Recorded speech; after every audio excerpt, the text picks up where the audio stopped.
Sandra Abiodun. Sandra is the performance management and budgetary analyst for Axam Azad, and she's the mama for Praise Squad.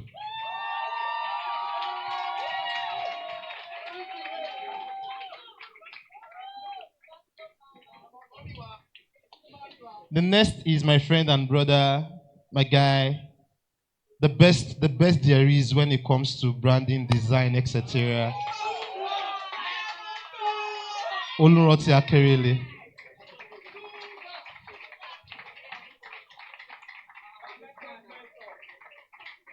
You know, there are some sisters you don't even know in church, but in their little corners, they are making their impact. And that's the next person I want to call, right? One of the people you probably have not heard speak on Faith Church stage, but today we have brought her out. Amen. Like we'll bring you out next. Mary Ogundokun. Mary is the senior tax analyst for Ernst & Young EY. Where's she? Okay, thank you.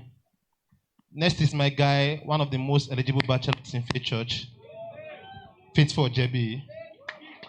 Faithful is the technical partner for Kinfolk Future Capital. Where's Faithful? Okay. All right then.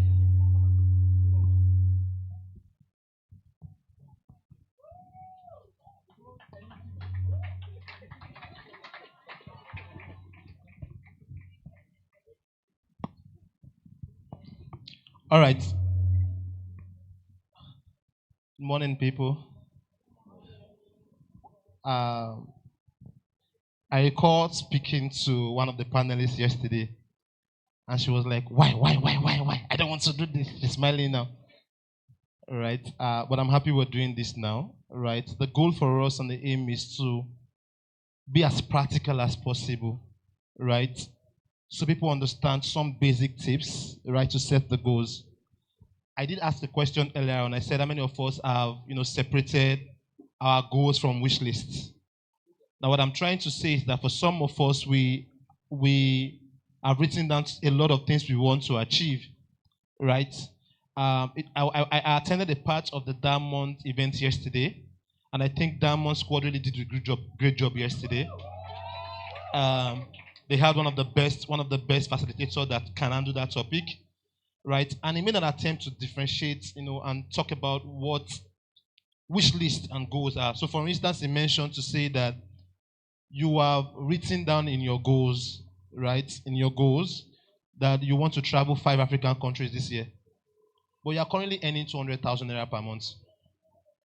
Is that a goal or a wish list?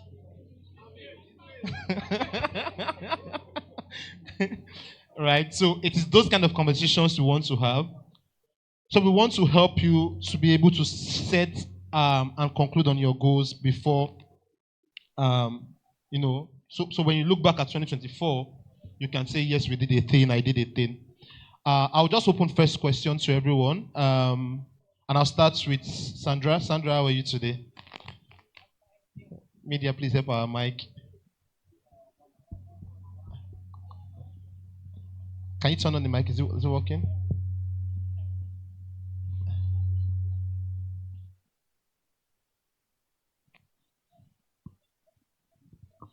Yeah, how are you today? Very well. All right, thank you. For me, I like us to first clarify, right? What are those factors or what are those things we want to look at to determine what our priorities for the year should look like? So in your own opinion, right, what exactly should decide our annual priorities when we talk about goal setting for the year? Okay. So for me, I think what should decide our priorities for the year should be, first of all, like taking time to pause and reflect on what season you're currently in at this time in your life, right? So you take stock and you look at what is working currently and what is not working at the moment, and then you find ways to make it better. Yeah, that's what I think. So I think that's profound, right? Determine what season you are currently in. Because if you don't even understand your season, it's possible for you to begin to look at some other people's goals and want to copy. So first, understanding what season you are. Thank you very much. Super. In your opinion, what should determine our priorities for the year?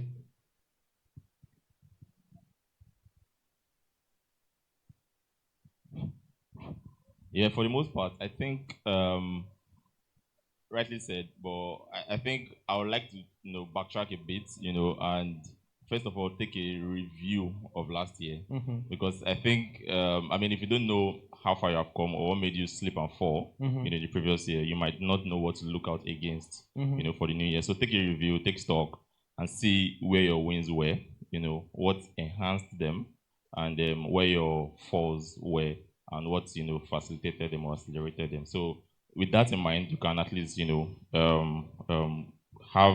a good outlook for the coming year, which I think is very pivotal. Thank you very much. Take stock of the previous year, account for your wins, account for your losses. With that in mind, you can determine what your direction is for this new year. Thank you very much. Ojebi Faithful, in your opinion, what should determine I should set my priority for the year? Praise the Lord. Hallelujah. So for me, I think in addition to what Super said, anything that aligns with your core value system and your long-term objectives, right, should be your priority for the year. So probably you have things that you had to do last year and you're not able to achieve them, and you are still looking forward to achieving some of those goals. I think if you take a look back at things that you're not able to do last year, you can bring them forward to this year and make them like your number one priority instead of bringing new things in addition to what you're unable to achieve. Right? Sometimes when we do that, things get really overwhelming, and in the long run, we are not even able to achieve anything at all. So most times, what I do is I try to take a step back and like, okay, what are the things that I wasn't able to do last year? What are the things I had plans for and I wasn't able to achieve? And I bring those things forward and make them my priority for the year. So Faithful mentioned something that I think is interesting. He mentioned first, what are your core value system? You walk into your organization, for instance, and you see on the wall, on different plaques, you see what the company has itemized as their core values. And you find that even as far as your annual performance review, there are some sets of your annual KPIs. We're talking profession here, right? Your annual KPIs that is expected to reflect the core value of the organization. And there are ways with which they want to measure it. So, for instance, they want to say, if, for instance, one of the values for your organization is customer focus, right? They want to set a KPI to say quick response time to all customers' inquiries that come in all through the year, measured by XY metrics, right? They go as far as putting it in your KPIs to ensure that everyone in the organization is fulfilling that core value that the organization has set to meet. So my question to you is, what are those core values in your own life that you want to track and measure to spell out specific KPIs for, right? I just hope that someone will take note of that even as we begin to set goals for the year. Mary, in your opinion, help us. What do you think should be a priority for us instead, things to focus on for 2024? Okay, so for me, I would say what should be a top priority should be what your heart is yearning for. And it's not just a particular thing, right? So when we say priority, it's more about looking at what is more essential above every other thing that could be a distraction. Because I realize as young people, we want to do everything. I saw one tweet this week and it says, why are young people unhappy? And that's because we're overconsumed with everybody's life. We want to be like everybody. So top priority is basically, what is my heart yearning for? Do I want to be someone of impact? Where exactly do I want to impact? Do I have a particular initiative targeted towards maybe the young child, the young boy I want to really focus on? With respect to career, right? You want to look at, okay, do I want to be in this space for a long time? And if your answer is yes, I'm still very, valuable in this space I am at this time. What do I need to do to become more relevant as the year is going by? So I think what your heart here is yearning for basically, and what you want to be recognized for at the end of the day. What you want to be known for at the end of the day. And she started by saying that what are those two things that you want to do away from the plenty things that looks like a distraction to you? Reminds me of the 80-20 Pareto principle, right? That say focus on them. Thank you. I think the first challenge I would speak to is habit. Now, habits can pour sand in your gari.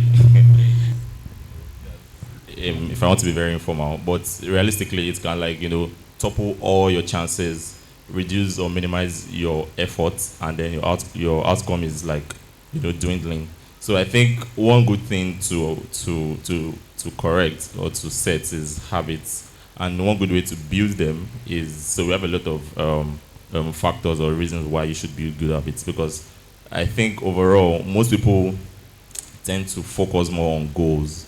So they have this big goal they're working towards. Yes, it's good to break it down into bite-sized steps. But one good thing to focus on is building the right habits. And it's enhanced by systems. So what do I mean by systems? Systems are like procedural steps that are put in place to achieve that goal. So you're not focusing on the goal. Let's say I want to lose 30 pounds this week. That's a goal. The system is I want to go to the gym at least once in a day or once in a week, or I want to work out for 2 hours in a week. Now those are steps. The right system would be I want to be sure I'm at the gym by 6 p.m. after work, or I want to be sure I'm at the gym by like 9 a.m. and then begin to look at how you can declutter. So what do I do at 9 a.m. before that I can take away? Or do I stay in bed? And it starts again from the previous day. Do I stay up late till 12, 1? Do I want to sleep early? So those are like building systems, and they are largely informed by habits. Like someone said, the chains of habits are too strong to be felt until they are too then strong to be broken. You understand? So I'll just leave it here. I will rephrase that question. That's so I will rephrase this question, right? And I'll throw it to Sandra, right? I heard something very profound in the Diamonds conversation yesterday. And the facilitator said, most times we think we need motivation to start, right? And he said, no. What you need is to start. The motivation would come. He said, because most times when you wait for the motivation, it never comes, and you never get anything done. Right? Did anybody get that? Oh, I need motivation. I want to read. I need motivation. And when he said that, I took a pause. And I thought of myself as well. I'm like, I've said I want to do. So, for instance, some of you know I'm a podcaster. I have not shot one single video this year. The last time I posted any content on my YouTube page was in October or so. And that's because I had not felt up to it in a while. Like I just felt, But that conversation, when he mentioned that, he said, you do not need motivation to start. I just need to get in front of my camera and say, start. Did somebody get it? And so in trying to determine, and that's my question to you. In trying to, determine, priorities for the year, in your own opinion, what do you think is the place of motivation, willpower, right? Motivation, willpower, and resilience. I don't know if that makes sense to you. In trying to set goals, what do you think is the place of motivation, willpower, and resilience? Okay, so for motivation, I would say sometimes you may not feel motivated, right, to achieve your goals. So for me, I would actually suggest that you have accountability partners around you, right? And then share your goals with people. I don't know if many of us understand that. I've heard people say that once you share your thoughts with other people, you don't get to do them. As it happens to anyone. I said it out, and at the end of the day, I don't achieve it. But I still believe that when you share these goals with people, they will be able to help you out. Sometimes other people are the motivation you need to actually do these things, right? I remember when I applied for a role, I think 2 years ago, and then the first time I applied, it didn't work out. And then the second time, I was like, oh, should I try again? And then because I've shared these goals with other people in my organization, as soon as the job stuff came out, somebody just reached out to me. I was like, oh, it's out again. You can try again. I was like, nah, I did it before and it failed. and then somebody was like, if you applied for visa the first time, they did not give you, does that mean you will not apply again? Go ahead. And I tell you that the second time I tried it, it worked out, right? So sometimes you just have to have the right kind of people around you that will motivate you. Be resilient, right? Like Bro Nelson mentioned, the willpower should be there. You may fail at first, you may miss at first when you take the first shot, but eventually it will work out. I'll take something from where you stop and I'll trade back to Mary, right?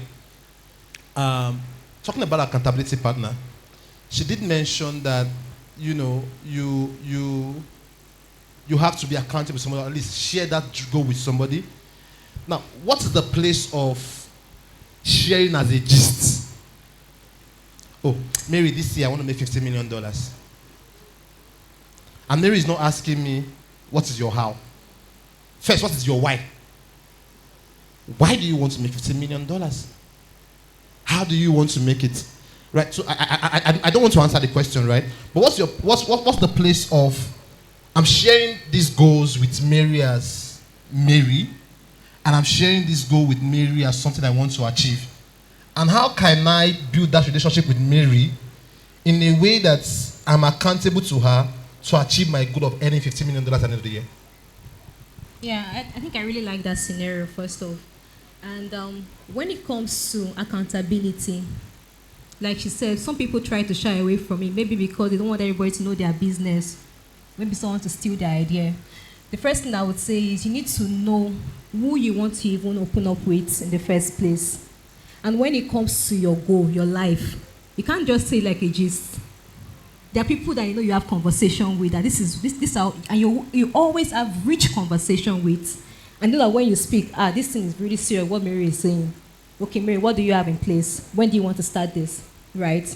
And what people get to forget when it comes to accountability is that they think that because I have a partner that would, you know, maybe ginger me, support me, provide resources when needed, if that is part of the deal, is that they think the person will always be the one that will come and check up. Oh, what's up? How is it going?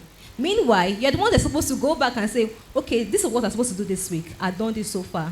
I've reviewed this. You want to check it out for me if you have time to check it out, if that's part of the deal. Or if not, the basic thing is just you're coming back. It's like having a mentor. Mentor will not going to pursue you up and down, know what is happening. Although it's expected that once in a while he wants to check in. But it's expected that you're going to go back. And like you said, is it meant to be a gist? Of course not. This is your life. Just state it out clearly. Okay, this is what I'm pursuing now. I really appreciate your support. Just give me like 1, 2, 3 months in this particular exam I'm pursuing. And I'm going to keep you up to date with what the progress I'm making, the lectures I've taken, where I think where I stand, and you know, everything about it, basically. Thank you very much. Hold your thoughts, I'll come back. I'll pick something from what you said again, right? And I'm throwing it to Super Kelly. One of the most bastardized word among young people, most especially in faith church, is the word my mentor.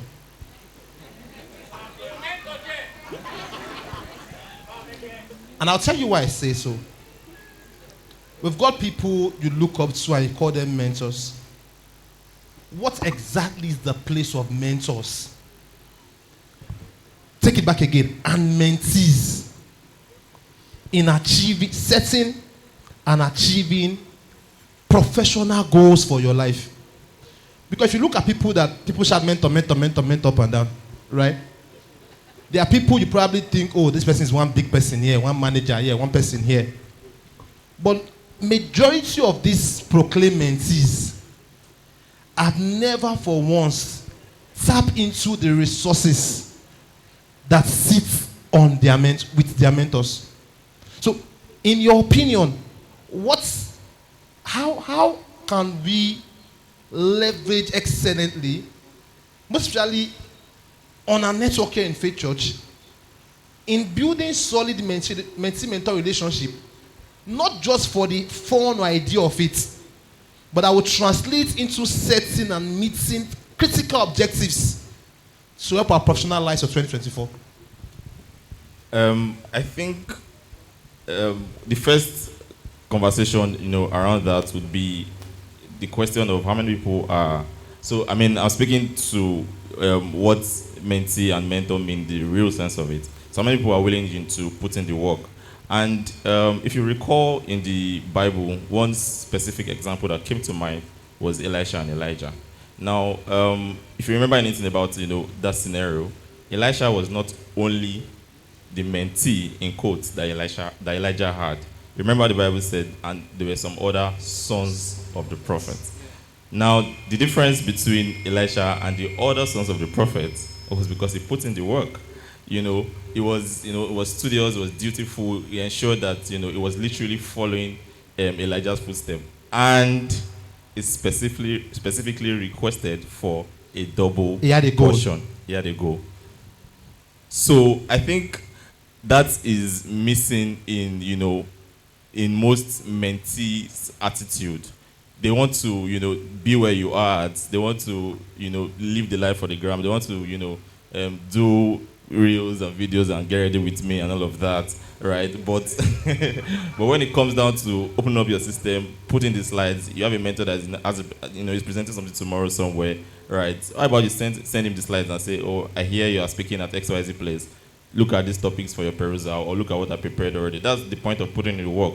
That's what separates, the boys from the men, in quotes. Mm-hmm. Yeah. So beyond putting in the work, also be intentional about it.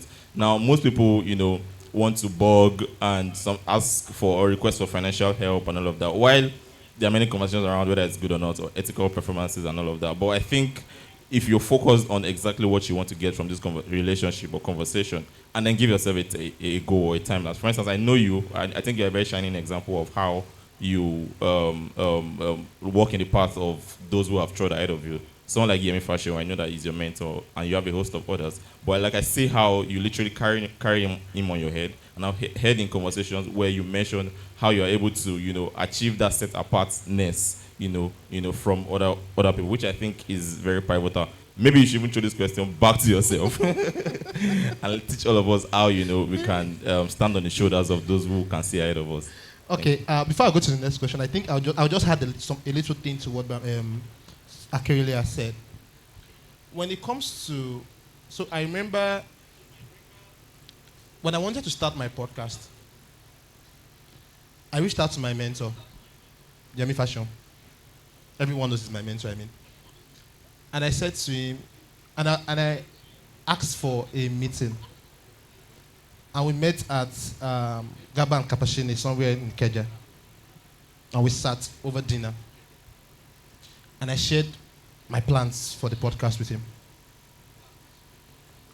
When people see my content, they're like, oh, Nelson, please, you need to put value in your content, monetize it, etc. I laugh. Because the reason why I have not, and I do not plan to monetize any content yet, is because of my conversation with my mentee, my mentor. He sat me down and he said, what do you want to achieve with this thing? He said, if your goal is because everybody is doing podcasts you want to do, then don't start. He said, if your goal is to become more valuable to the HR community in Nigeria, this 1, 2, 3, 4, 5, 6 are things I want you to do. When we finished having that conversation, I wrote those things down.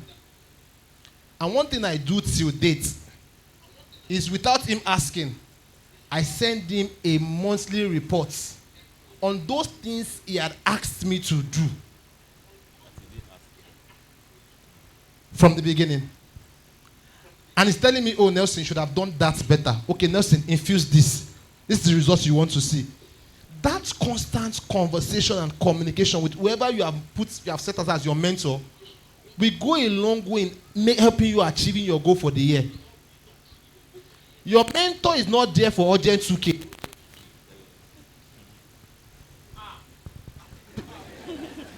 People come to my DM, oh, my mentor, sir, I'm broke too. Most times we give because we should give. But one thing you must know is that when you become parasitic to your mentor, you have destroyed that relationship. I no longer see you as a mentor, but somebody on my multi-beneficiary list.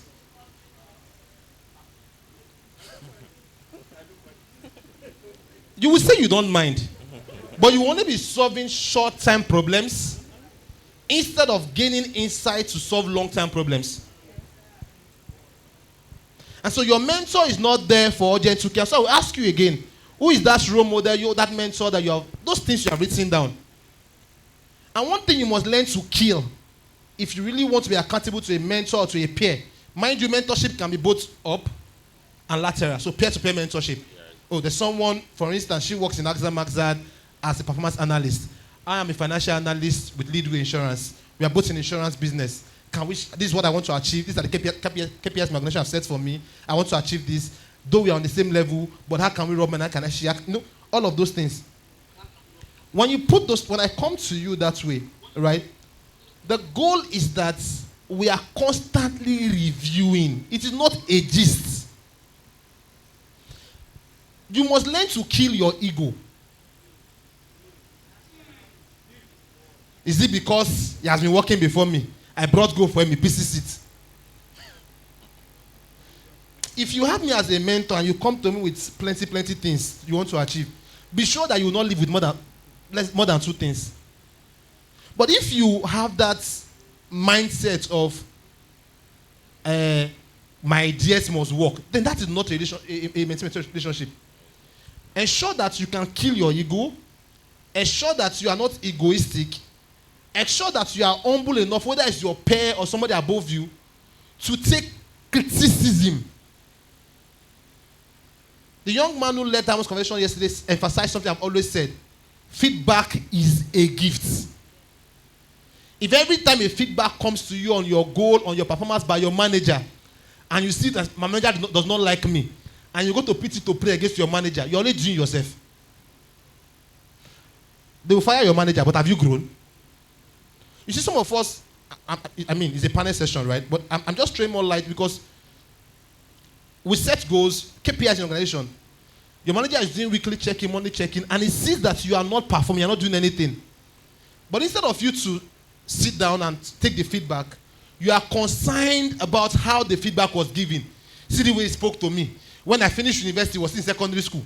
Is it because he's my manager? You will not grow with that mindset.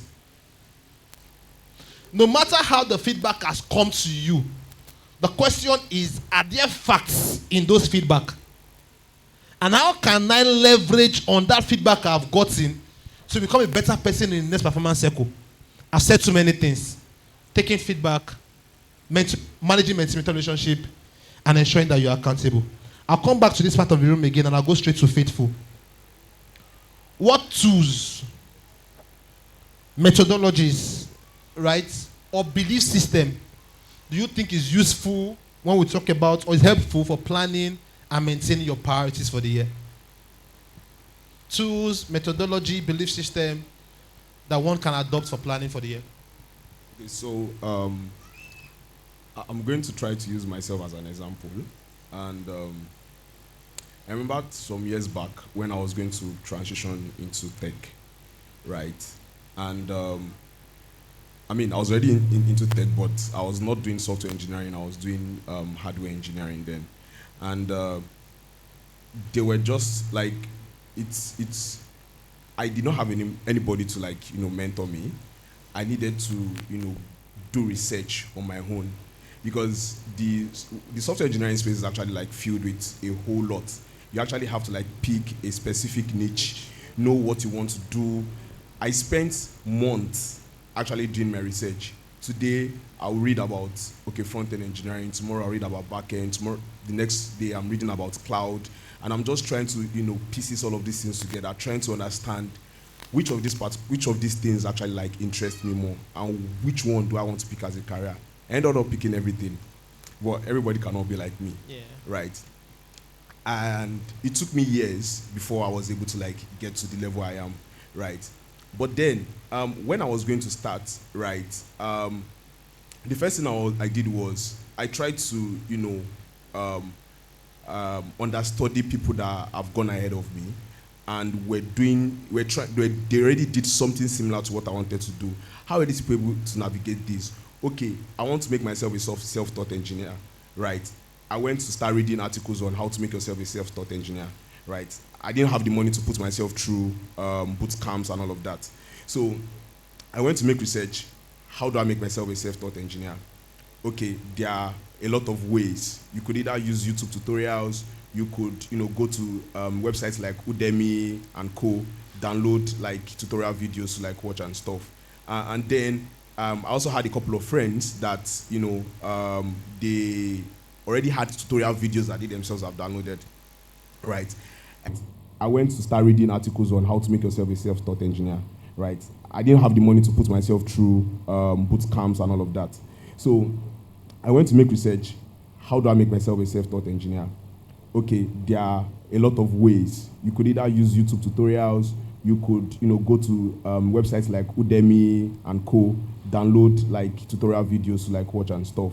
And then I also had a couple of friends that, they already had tutorial videos that they themselves have downloaded, right? I ended up packing over 100 videos on my laptop then. Funny thing is, I don't think I ended up watching up to 10 of those videos. But one thing I did was, I made sure that at every single day, I was learning something new, right? Regardless of how small it might be. It might be from something I was reading on the internet. It might be from a tutorial that I watched and I was practicing. And I make sure that it's not, people that learn, software engineering, they have this habit of, as they are watching the tutorial, they're also writing the code. That's not how to learn. You watch the tutorial, you go back and try to build what you've watched and see if you've actually like learned what you learned, right?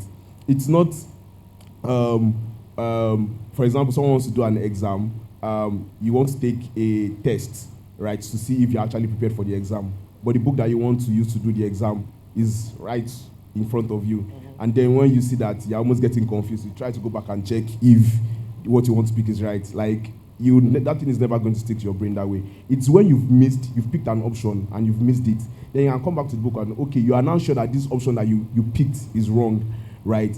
And when you go back to the book to look at the correct answer, most likely the answer is going to stick with you forever because I was once wrong. Like they say, experience is the best teacher, right? I was wrong when I picked this thing. And then when looking at the answer again, I was able to like pick the correct thing and I know that this is the correct answer, right? That was one method I used to like learn. Then secondly, I developed a habit of discipline and consistency, right? I remember then, even though I would not recommend this for everybody because it almost killed me. Then I could write code for 20, sometimes to 48 hours without sleep on a stretch. And I was doing that consistently for months, right? But what that actually helped, what that kind of built in me was, it made me develop a habit of, I don't usually give myself, time to like, play around and stuff. I was able to develop a consistent habit of, okay, today, this is what I want to do. I want to build this. I already did that. This is what I want to build. This is the number of hours I want to use to write code. This is the number of hours I want to use to read documentation. This is the number of hours I want to use to do this. And I kept doing that. Like that, I'll start to, okay, in the morning when I wake up, after my prayers and everything, I start writing my code. After finishing this, I want to go and fix bugs. I want to, watch a tutorial to learn how to do this. And I kept doing that consistently for months, right? I built a system over time. And even after I stopped learning, when I got my first job and everything, because I was already used to doing all those things, when I got my job, it was easier for me to bring in the values I already learned into how I was going to like run my job. And there are sometimes that, they will give us a task, they'll give me a task and a task that is supposed to be done in a week, in a day, 2 days, I'm done. And they're like, bro, what's up? Hold your thoughts. I want to shake one table. Okay. My young generation, hold your thought, I'm coming back up. We are in an era where there's one word, all of us want soft life.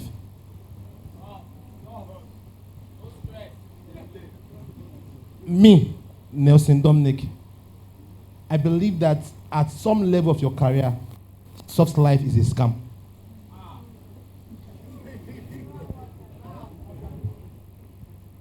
See, you cannot be 2, 3 years, 4 years, 5 years experienced professional in whatever field and expect a soft life. Bro. You know what they call delulu? You are being delusional. And I'll tell you why. He said something, and that's why I brought that, right? See, you cannot be a person of value to any business if you do not do the extra. It doesn't work for, it works for him, it will not work for you that way. But he had disciplined himself to be able to write codes for 24 hours, 48 hours. When he got a job and was in the workplace, you'll find that it was easy for him to deal with a 12-hour problem in 2 hours. There's no way he would not be seen as a person of value to his business. But for you, who everything to you, that deadline is too tight. My manager wants to kill me.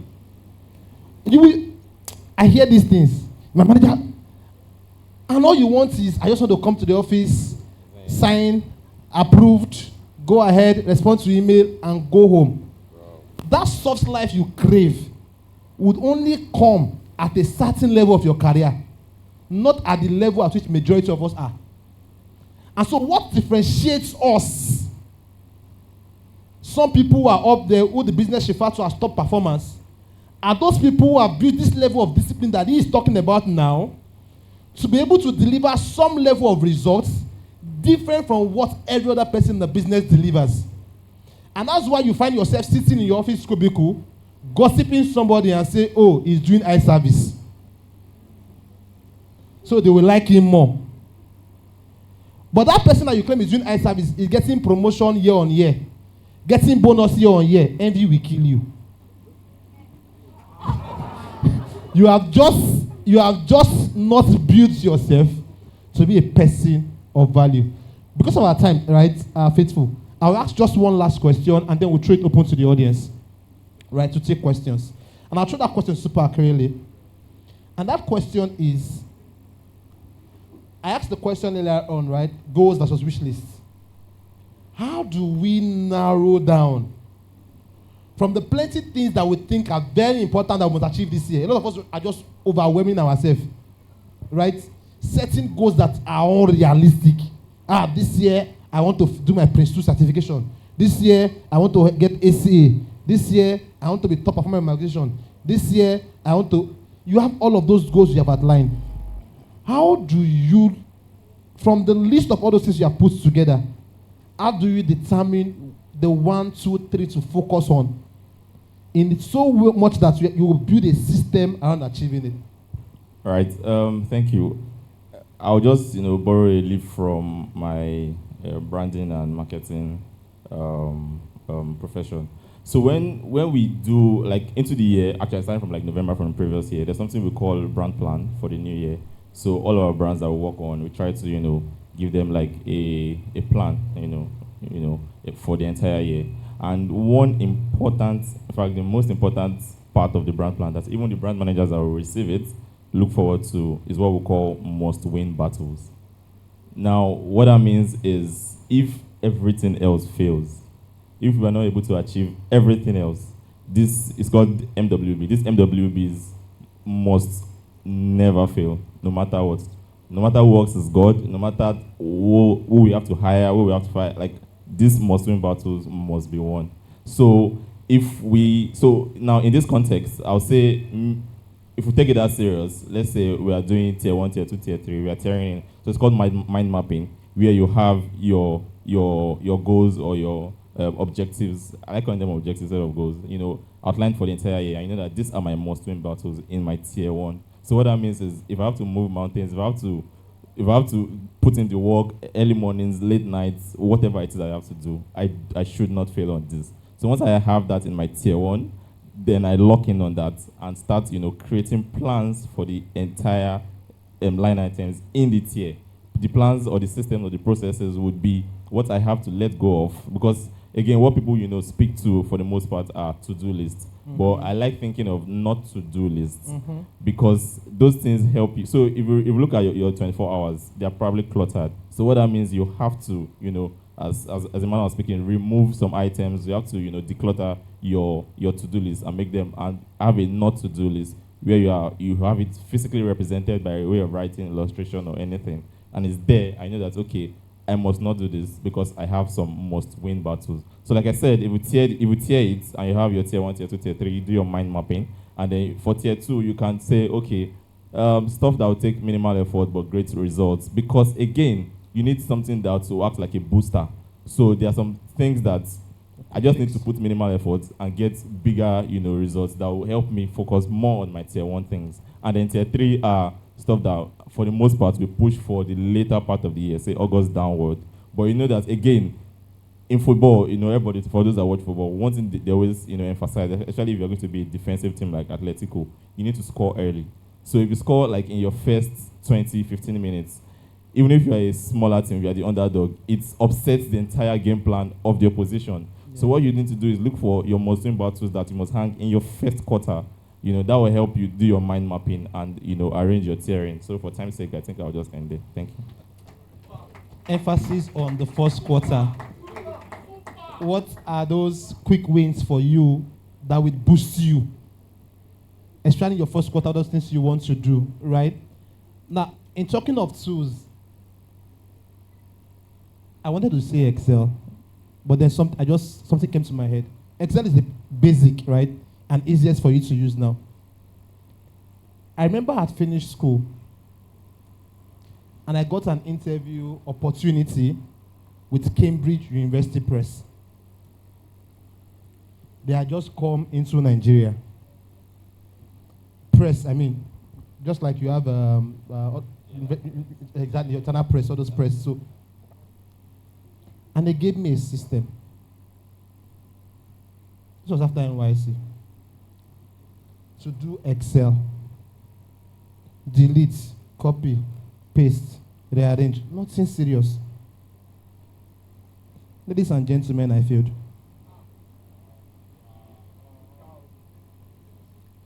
That experience created a kind of anger inside of me. I left that interview that day and I began to live on YouTube, watching videos on how to use Excel. I gave this example for you to understand that for some of us, until we upskill, some of the things we have written on our goals this year, we will not achieve it. What is that skill you need to have? So for instance, you say that, this year, I want to have an executive presence. I want my manager to look at me and say, follow me to the boardroom, let's go for this meeting. Have you built executive presence? As simple as your outfit, how you look to work. That's, for some of us, that should be our goal for this year. It sounds funny, but that's the truth. Because if your goal is to sit in some strategic rooms and you do not look that part, would you get there? If your goal for 2024 is to land a well-paying job, but all you do every day is to be sending your CV to DM of people and say, I define job. Work by Lord if you are not careful. Have you sat down to first analyze what industry you want to go into? And then from there determine what are those steps I need to take beyond just sending CV to Browness's WhatsApp?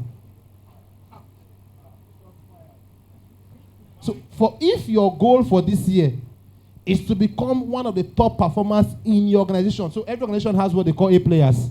So at the end of every performance review, they'll say, these are our A players that probably need to go on session plan or blah, blah, blah, blah.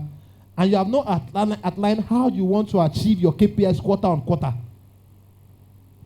What you have put down is a goal, but there's no step. I just hope that this conversation, someone has been able to pick one or two things, right? So to help them set and achieve their goals for 2024. We'll throw it open because of our time now. You have questions, you want to ask any of the panelists, please. I'd like you to just wave. I can see one hand there. You have questions for any of the panelists, one hand on the back. Let's take it very quickly. One at the extension, I can see two hands. So to make it, I don't know if the guys in the extension can come in, right? So we can quickly take it. You have a question, just come to the front so we can see you. We cannot see everybody. So it's okay if we just have everybody at one side of the hall so we can take everybody, sorry. Whoever is out, just let's start. But we're mindful of time.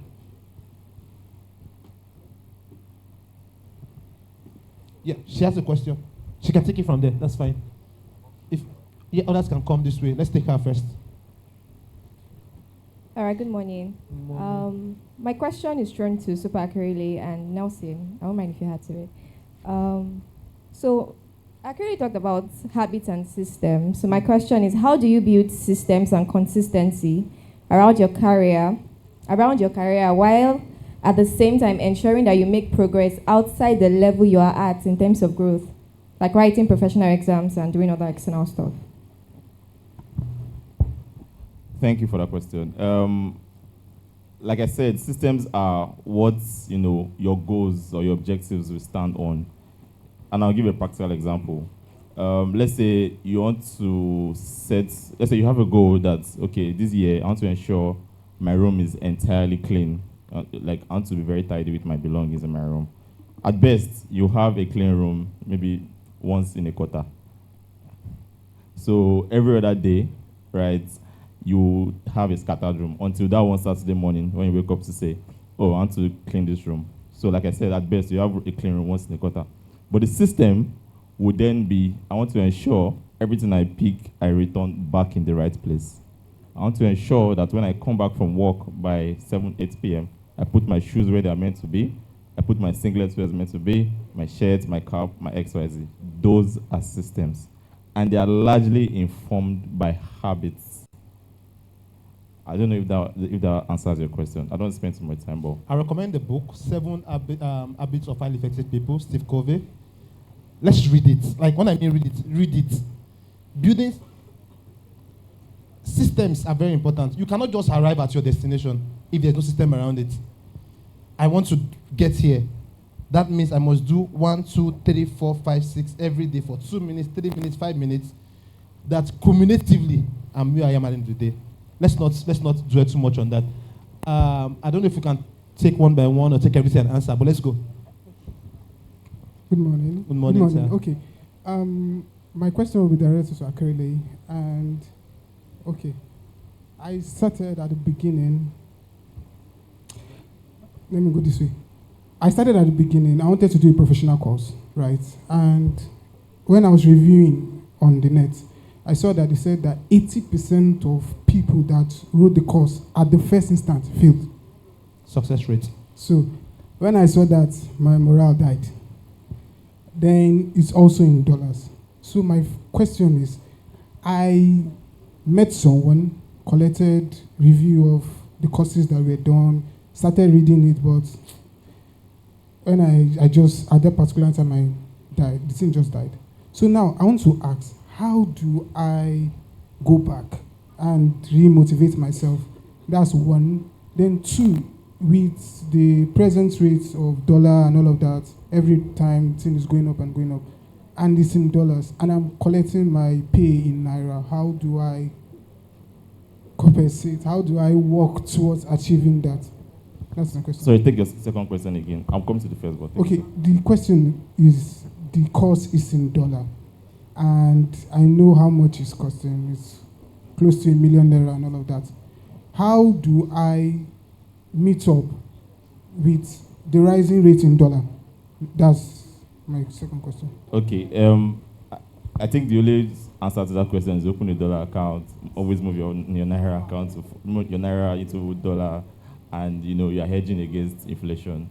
I don't know if any. Yes. Okay. Please. So let me help you there, right? It will shock a lot of people that for more than 10 years of my career in HR, I do not hold an HR certification. Not one. I only did an MBA in HR after a while practicing HR. And that's because my focus, something I learned from my mentor, has always been certificate over certificate. Except that certificate is, it is needed as an entrance. Now, if that certificate is just a booster for my self-esteem, I don't need it. What should boost my self-esteem is the competence and capability I have in that field. Except that certification is, a must-have. For instance, accountants, you must have ICANN for them to rate you. If not, they will not rate you, no matter how good you are. Except for that instance, I'm not bothered. In fact, as part of my goal this year is to achieve an international certification in HR. Now, the focus for me now is no longer as CIP, I don't rate them. Except the focus for me, you made me use my train of thought. Right, so now to do that now, for instance, as I said I want to write, I earn in Naira as well, right? The focus is, instead of you making that goal a tomorrow goal, you know you cannot meet up because of the Naira. How about making it a end of Q4 goal or Q1 25 goal, while I'm saving 2 Naira every month, that will amount to that dollar by January? I don't know if you understand. Rather than saying it's in dollar, I want to pay now. You can't meet it. It's not a cost. And you will just be pressuring yourself unnecessarily. You get it? On your first question, when you asked about success rate, right? What has happened to you is you have allowed yourself to be deflated by what you have had around you. Until you kill that fear and silence that noise, you will never focus on that exam to read for it. 80%, but it's 20%, right? I mean, what you have is a subconscious fear inside of you. And if that fear is still there, you go nowhere. Okay, so, yeah, very decent. Thank you. I think to add gloss on the already shining thing you had said, I think one key thing to ask yourself, so the short answer would be determine not to be among the 80%, 85%, which anybody can tell you. But the long answer, or the most pivotal thing to do, is ask yourself the why. Now, I read something a long time back about asking yourself the why, and I always hear the why, ensure you have your why, blah, blah. So it's called 5 W's and H. The what, why, where, when, who, how, right? But asking yourself the why, one important thing is to, number one, outline the beneficiaries of, if that happens, who gets the biggest reward. So say, for instance, you have a mom, which can be a motivation, that you want to send, let's say, 100K every month, or she's complaining her phone is bad and you don't have funds to. If you put her as your why, that, okay, I want to make sure that I earn a certification such that I can give my mom 100K every month, I think that can be enough motivation. Yeah. Again, look for beneficiaries that can enjoy, in quotes, that can live that soft life if you eventually get to achieve that goal. I think it can push the mindset away from the 85% to the 20% or 15% that wins or that passes the exam. I don't know if that answers your question. Thank you. Thanks. Let's have the lady. Good morning. I want to ask, how do we make space for things that we do not have in our goals that happen to us during the course of the year? So, for example, last year I had this entire goal sheet, and there was an organization. At least I had like 10 organizations I thought I wanted to work in. I had planned all that. I had a very fulfilling 2023, but not everything that happened to me in 2023 was not my goal sheet. So how do we make space for that? Okay, let me take that. So I think the first thing is to know what your own purpose is, what you're targeting, what are your values, like we said earlier. I remember last year, during the course of the year, I just started up a new business. I never thought I was going to start a new business in 2023. But I realized that I caught on, that interest. I had a reason why I wanted to start. I made a bit of research, and I started off. So for you having other things coming into the year, it's normal, right? The truth is, you are to just spend what you want to do at the start. But God is the one that will bring other things to come your way for you to now assess, is this something I want to say yes to, or what I should say no to? Don't forget, don't go for everything. There must be what is essential, right? And try to accommodate it. And the thing about other things you may have penned down at the start of the year, right? So because of you be able to break down into different maybe quarterly goals or monthly goals, you are able to now see, okay, what I penned down, I can still push for it, I can still get it, while also absorbing this new thing that's coming to place. I'll just ask you just like a few questions. You said most of the things that you did last year were not part of the goals. Are you happy with them? So I will tell you that subconsciously, like sometimes you feel like the things that you achieved were not part of the goals, but indirectly they are part of your long-term goals. So most likely, most of the things that you had for last year were short-term goals, or things that you wanted to do. You wanted to do them like immediately, but you did not have the opportunity to do them, and some other thing came along, and you're happy with what you were able to achieve last year. So somehow, it also aligns with what your long-term objectives are. And that is why you don't feel like, even though I did not achieve what I wanted to achieve last year, I was able to do something, and I'm happy with what I was able to do. I don't think you get I think you understand where I'm coming from. Let me add one thing before you go. I learned early last year, for the first time in my life, that I command more value when I learn to say no to some things. I don't have to be too available to anybody anymore. And that's where the value is. People know you have this gift, this, and they want to, before you know, when you say yes to every of those invites, every of those calls, those things, you are losing focus of your own goal. You are getting the limelight, but you are not achieving anything. So you gain more value when you can say no to some things. Say yes to only what aligns to both your short-term, long-term goals, even though we are not in your plan at the beginning of the day. Thank you. Well, time is off. Just these two, let's go. Sharp. All right, okay, so thank you, Sparker. This is for you, Nelson. So during the core of building a consistent habit could be very inconsistent. Like, okay, for example, today I can have a 51% pass rate based on my task. Tomorrow a 95. So how do you forgive yourself? How do you forgive yourself on a daily, knowing that you did not achieve your set goals and it's going to affect your long-term goals? How do you dig deep?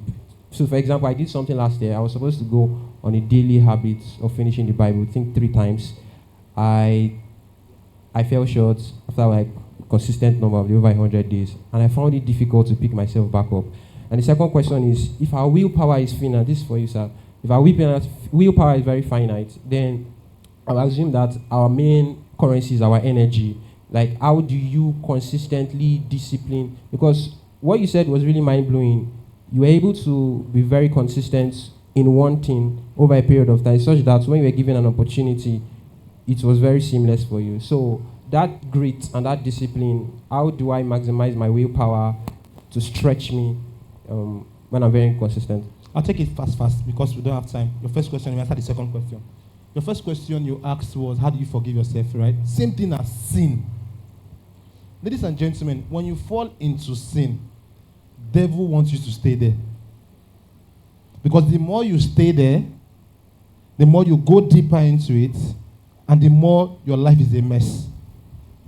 For most people, some of the sin they battle with are the sin God has forgiven. Did you get that? But you dip and soak in that guilt until you come to that consciousness to accept the forgiveness that was provided for you. You will remain there. First day, 95%. Second day, 50%. Third day, 50%.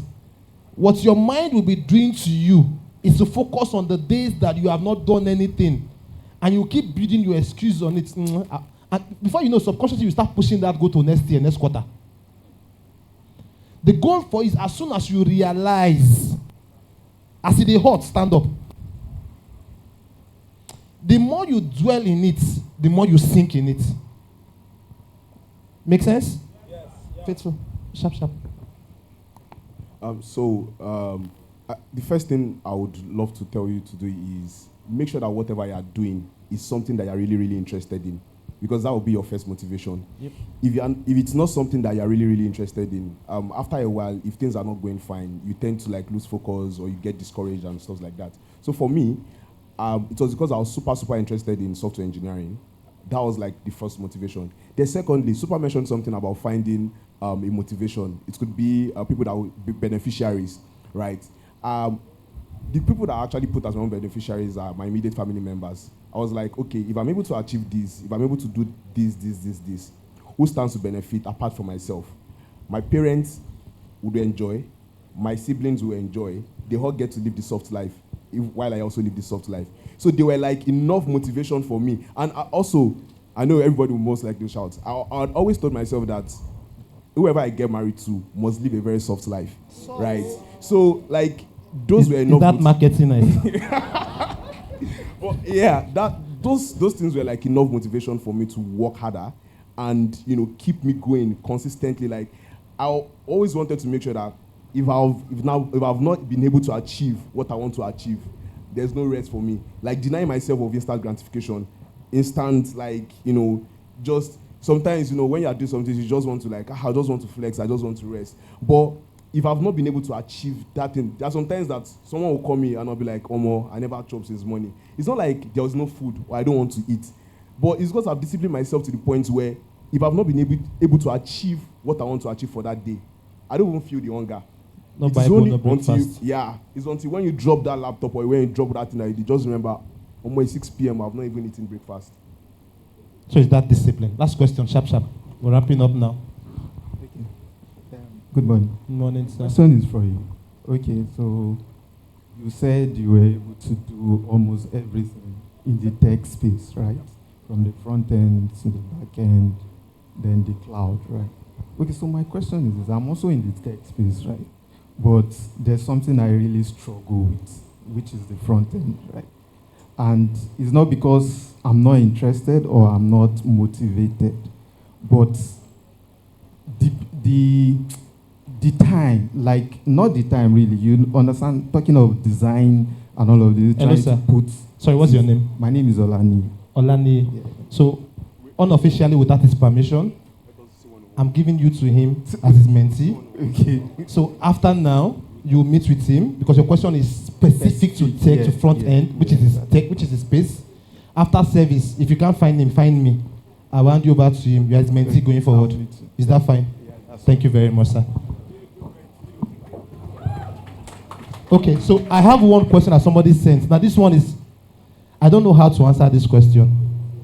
He said, what if my goal is to marry this year? Wait. When I saw it, I first laughed. Right? It's a non-career goal, but it is not working and outside my control. However, this is affecting my concentration and focus on my career goals. What do I do to balance my non-career goals with my career goals in this point, emotional balance? All of you are laughing. But do you know that the worst days in if you're married here, you will know that if you leave the house and when you are leaving, your wife or your husband, there was one issue that was not settled. Throughout that day in the office, you cannot be fine. Even some of you that have boyfriends, you know what I'm talking about. You cannot concentrate. So this question is valid. There's a place of balancing emotional. Please, this person, I cannot answer this question now. I'm not ashamed to say it. First, I would recommend that you ask Desmond to see PT. Yes, is that important? Second, I advise that you please attend Partnership 3.0. Hopefully, you will find the answers to your question. But please, this is very valid. We are not trying to invalidate you, right? And we trust God that you will find that balance very soon. Okay. Yes, please. One last thing. We're wrapping up. Permission. I just wanted to say I can fully relate with that person. In 2018, I had set goals. I'm a very big person on goals. And, August, I had a set of goals before December. And I had set, including I wanted to get married. All the other goals smashed. Marriage, look for me. And it happened following years. And it got to a point where I sat with God and I told him that if you say there's no marriage for me, it's fine. I had to get to that point where it was like, if it's me and you, I'm okay. Because if you're letting marriage affect every other, it's not, I don't think it's marriage is important and married now, but it's not enough to actually stop your other goals. And God now gave me the assurance that I'll get married. I didn't know when. But I pursued every other goal very heavily. So I would advise that I know it's hard, and I've been there, But I'll say, don't let it disturb your other goals. Trust me, if God wants married for you, you'll be married. And it's not by your power. So don't let it stress you too much. Tell him, this is your matter. If you don't do it, it's me and you. And he will do it. So, yeah, God bless you.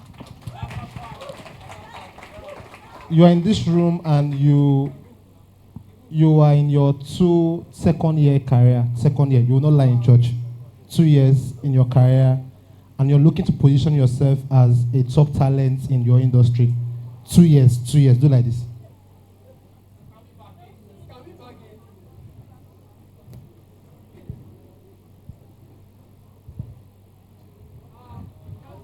It's randomly. No vex, it's randomly. Thank you. No vex. Let's see, because I'm inquire. The strategic management blueprint. This is not for anybody. Extension. Okay. This is not for anybody. You are in your 7th year career. You're looking to enter boardrooms and prepare strategic.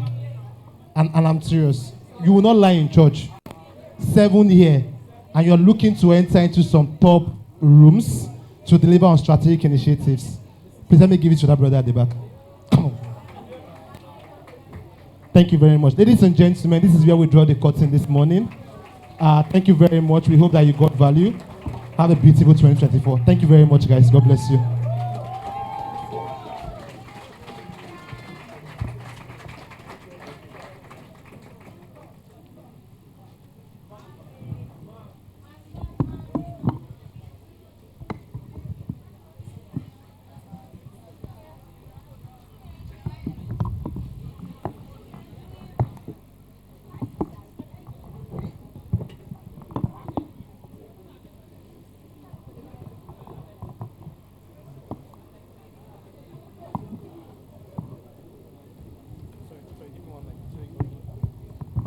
My panelists, please come back. They say we should please take a picture before we go for the optics. While choir is trying to set. My panelists, please come back. Super, Faithful, Mary, Sandra, please sharp. I've just been told we need to take a picture